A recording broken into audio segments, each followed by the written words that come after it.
wanting to turn a square pillow form, bang bang, but having got it out of my bag, would say, it's not exactly square to start off with, but I have measured it. Let's do it for you now in front of you. From seam to seam, loosely, well, I suppose if you pulled it out it'd be 18 inch, but approximately 18 inch. Now from top to bottom, yeah, approximately 18 inch. So I've got a square 18 inch pillow form. Never mind about that. So I have now made a template which is available. This one hasn't got our logo on whatever you on it because this is my prototype. So what we need to do now is to cut this out. First of all, overlap your 1-on-1s and your 2-on-2s because obviously we haven't got 9-inch square paper, and then taking a ruler or tape measure, just check before you cut that you actually have got, when you've taped it all together, a 9-inch square. Alright, because that's quite important, because that's a quarter of the 18-inch pillow form that we're going to be using. So now what we need to do is to cut this out. Now going from the let's just start at the edge, going from the outside of the black line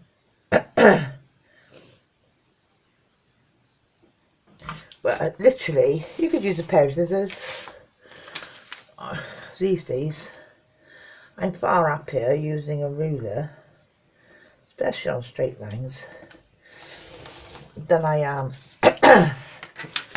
a pair of scissors. Width of the height and width of the ruler. Am I right? Yeah, I think I'm right. Right, okay. So I'm just cutting this out to be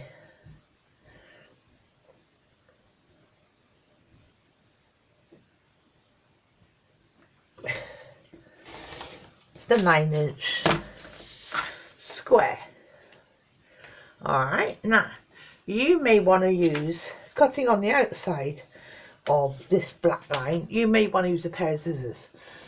I won't because actually I find, and I'm using, this is a 25cm rotary cutter because obviously being a smaller wheel it goes better around curves.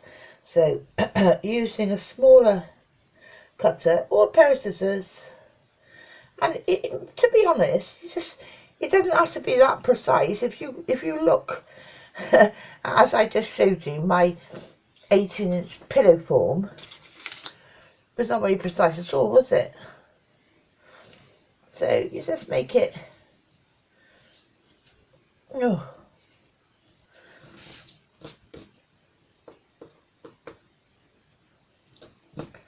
best you can. So now you've got a quarter of a circle. Our next step is to measure, and we're talking about the outside casing now. Oh, blimey. We need to find a halfway point. See, it's not 18 inches if I do it with that. If I get my tape measure back and do it with this, we need to make quarter marks. Oh, wait a minute. Now with a tape measure, we'll go around the bulk. I suppose it's better. It will go around the bulk of the pillow. As long as I try and keep that kind of in the middle. Then I'm using a felt tip friction pen because obviously we can't really use the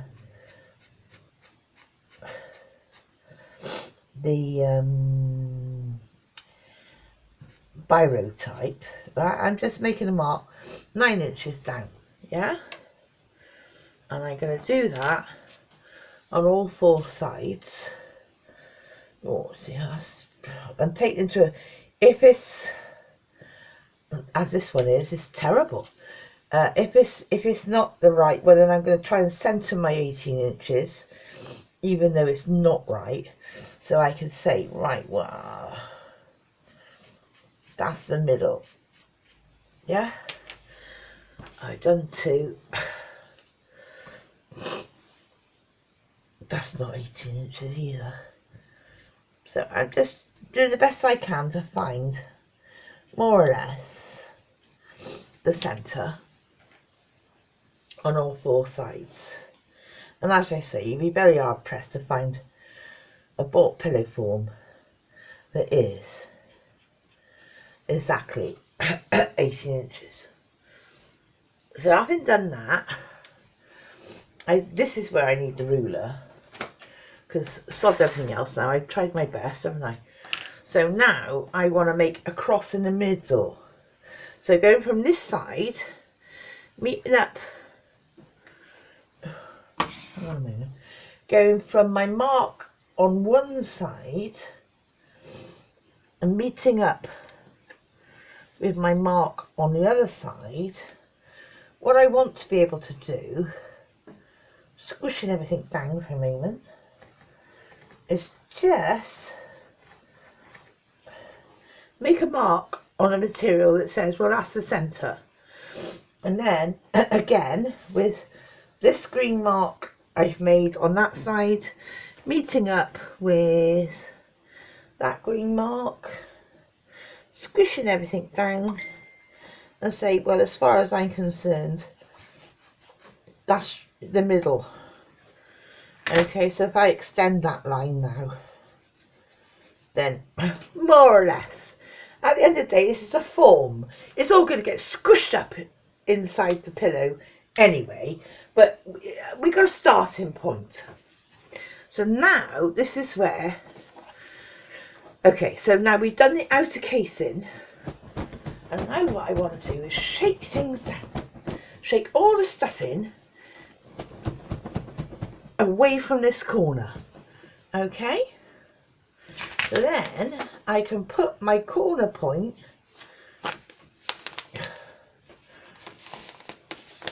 on the centre, and using a few clips, and as I say, you know, pillow forms that we buy are not entirely right, so we just got to do the best we can.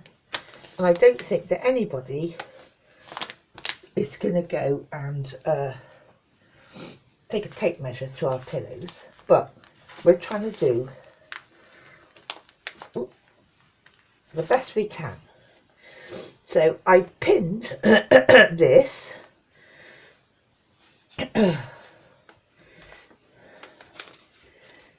clipped that and clipped this, so you can see where I'm coming now to make the 1/4 inch, the quarter of the round.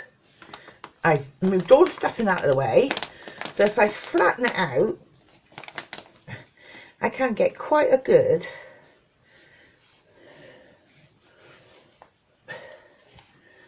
using my felt tip. I suppose if you don't have friction, use an ordinary felt tip, because I don't think anybody, unless you're using very sheer fabric, nobody's going to see this. Okay, now I could say, well, so you see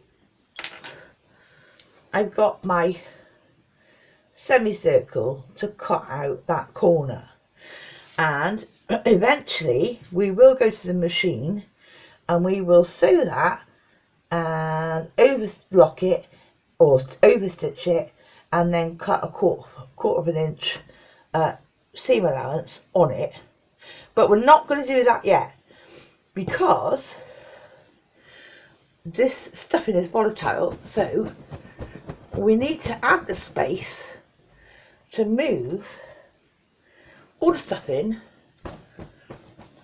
out of the way, shaking it down the pillow. And if I'd sewn it, it'd have nowhere to go.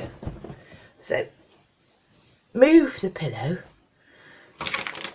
do exactly the same again, pin in my 1/4 inch in the centre, find my mark on the outside that I made. There it is. Clip that, find my mark on the other outside, clip that, flatten it all down. This is why we need at the moment we need the stuffing to be movable. Okay, and then draw again around that circle. So you can see how it's coming. I've got to circle this end, I've got to circle that end. Now we've got to do exactly the same for the other 4 corners. So now we're shaking it all down, so we've got a loose corner, and we're going to do exactly the same. So we would have done this process for all 4 corners to give ourselves approximately a circle. Alright, so that's my last quarter done. The reason why I've come back to it at this point is this. Oop, don't chuck your pin in there, girl. You'll end up with. Oh, I've lost it now. Oh, I'm going to end up with stuffed finger at some stage. Oh no, I found it. Right, you go in there. Right. So the reason I can get rid of that for the moment. The reason I've come back to now, you can see that's my last corner, and you can see why we haven't sewed it, because we just wanted to whoosh the stuffing out of the way. But I did notice, or somewhere here, now, commercially bought pillows, and this is for the girls who may be copying this if you do, and then selling as a commercial product. And I don't know, I don't sell mine, so this is just for me, right? But this says the washing instructions and the filling that complies to ignition sources, blah blah blah. It's the legal stuff. Now, I'm quite lucky, really. I could get away with not cutting off that label.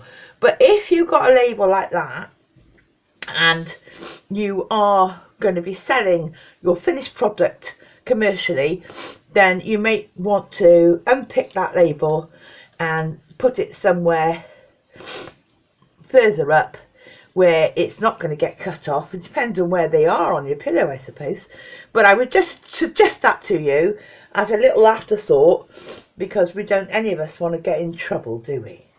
So the next thing we need to do, oh, I might as well start on this corner because all the stuffing is down the other end.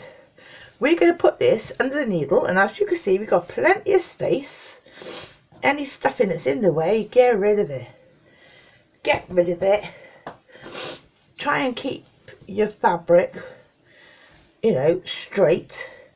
And we're going to use the normal 2.4 stitch, and stitch around that line we've just drawn.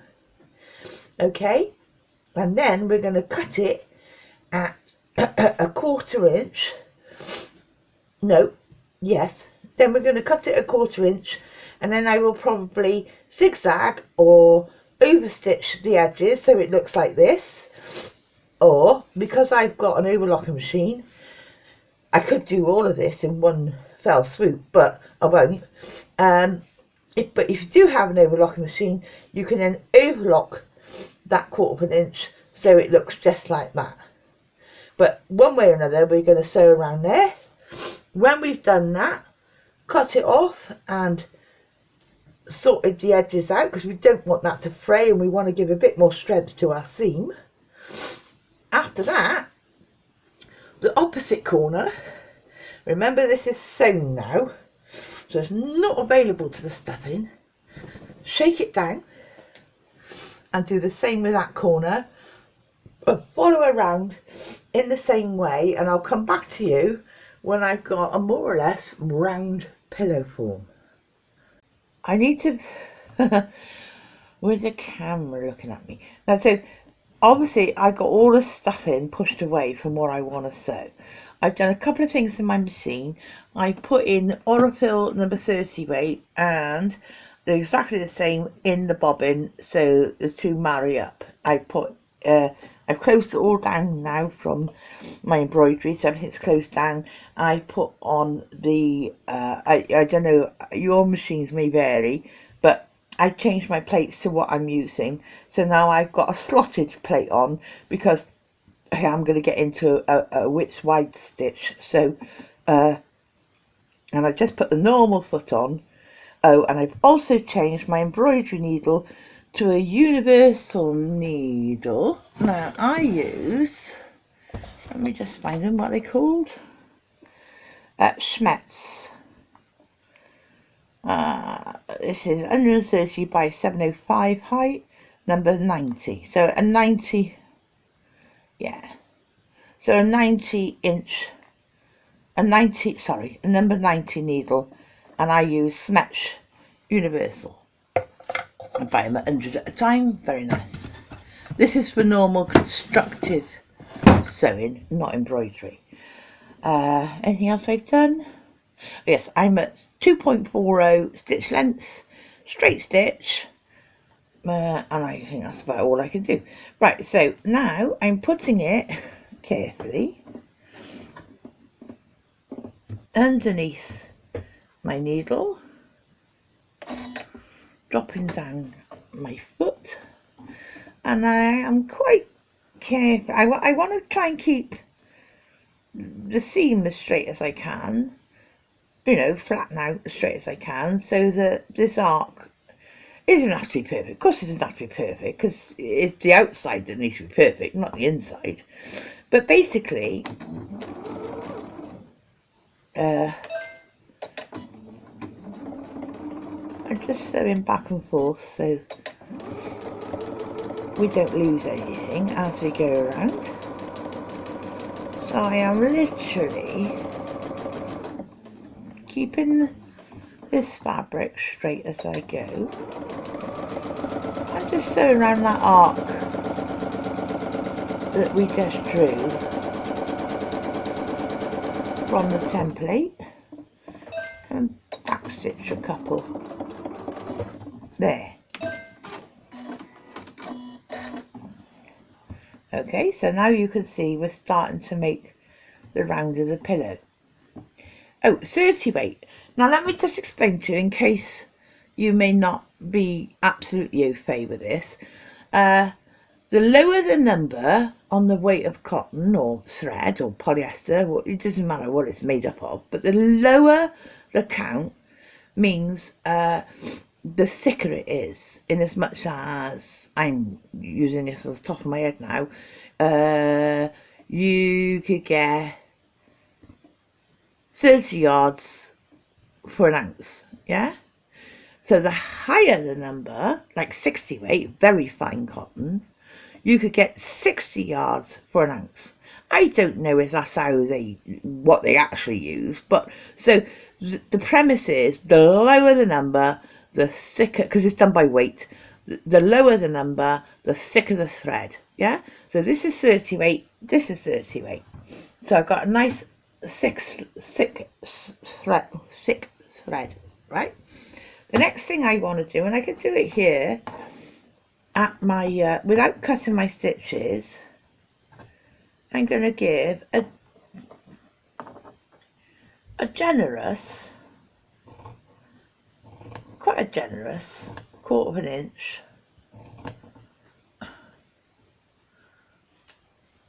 allowance to what I've just sewn. Okay, throw that in the bin. Now, again, shake the contents out the way so that I can work with this nicely.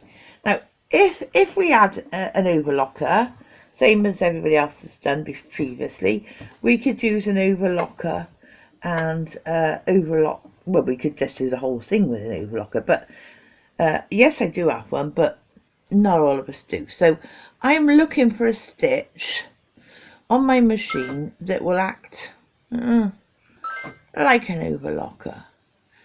I got zigzags, I got ends.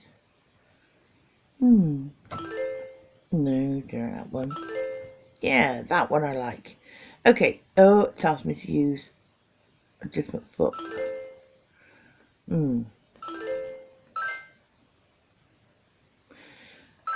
Let's keep this real simple for yourselves, because I got a plethora of things that I could do. So let's go for a zigzag. Okay, so this is just a zigzag. 1/5. 3 is the width. Yep, that'll do me. So starting off, and I'll just plop this down somewhere, yeah, in the middle. So I want to keep my sewn stitch to the left of where the zigzag is dropping. I'm keeping it this simple because we've all got this, haven't we? It's just finishing off that edge so that the string is not on those stitches that we've just sewn. So again, I'm just following it around.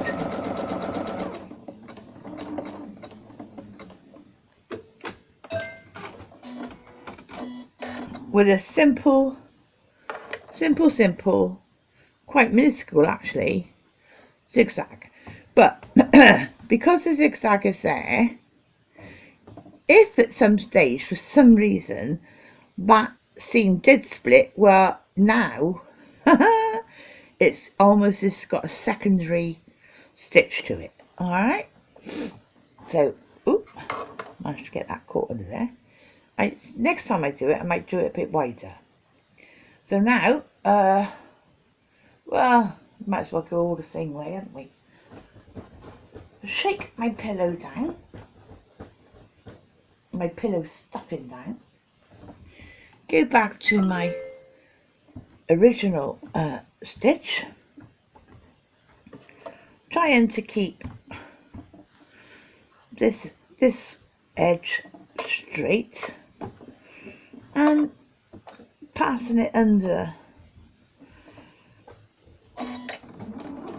my needle, back stitch. Definitely don't want it to come undone, do we? And then, as long as I'm keeping this corner straight, I could just more or less follow this arc around.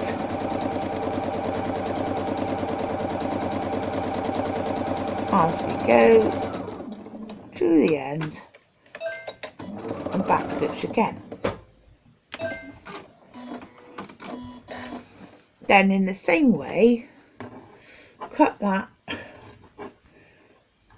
1/4 inch margin,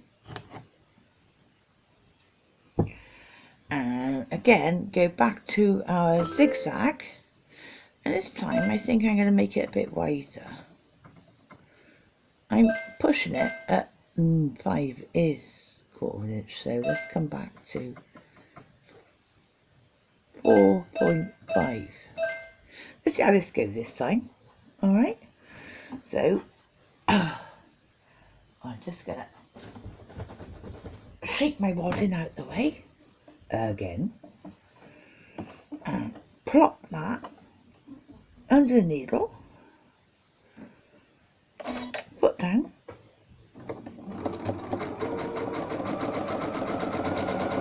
making sure that I'm keeping my stitched edge away from the absolute left on that zigzag.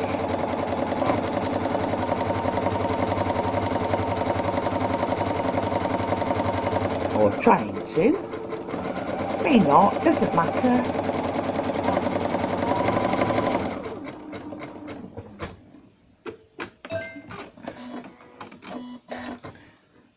Right, so that was a bit, yeah, that was a bigger stitched zigzag. It works. It works. So you might think to yourself, well, hang on a minute. You've got a bit of a flat bit at the top. But it doesn't matter because this pillow form will take the shape of whatever our outside is. But we need to start off with it fairly circular. You know, just to give us a try. I just come back from the sewing machine. And it may not be perfectly round. I managed to keep my label, which is good. But it is now, it's definitely not square, is it? And you've got to remember, it's the outside cover that makes the difference, because you can manipulate this entirely how you want it, yeah, to fit your outside cover. And we always make the outside cover an inch shorter than the form, so that it does pillow out the form. Okay, now the next thing I want to say, you can leave it there if you want, but we know we started off with that as being the middle, didn't we? We know that that is supposed to be the middle of our form. Now, if you wanted to, I'm not going to, but if you wanted to, and you felt you could do a tack stitch in there, so that when we put the outside cover on it, you can feel the centre of your pillow. So you could do a few tack stitches there to already narrow the pillow to what you want at the end of the day. But it's entirely up to you. I'm going to leave mine as it is and see how we go. And of course you can fluff it up and do what you like. But from our original square pillow form, that is now definitely not square. Plus, I've found over the years that if you buy a square pillow form, it's a lot cheaper than buying the round equivalent. They want to charge you more. I think, why? Because I could just make a round pillow and throw the excess in the bin, and it's costing the same, isn't it? You could also, make two white cotton discs, yeah? Leave an opening and stuff it. But my honest opinion on that is it costs you more for the stuffing and the exterior fabric than it does to buy the original square form pillow in the first place. It's, you know, so it's entirely up to you. I'm just giving you my view.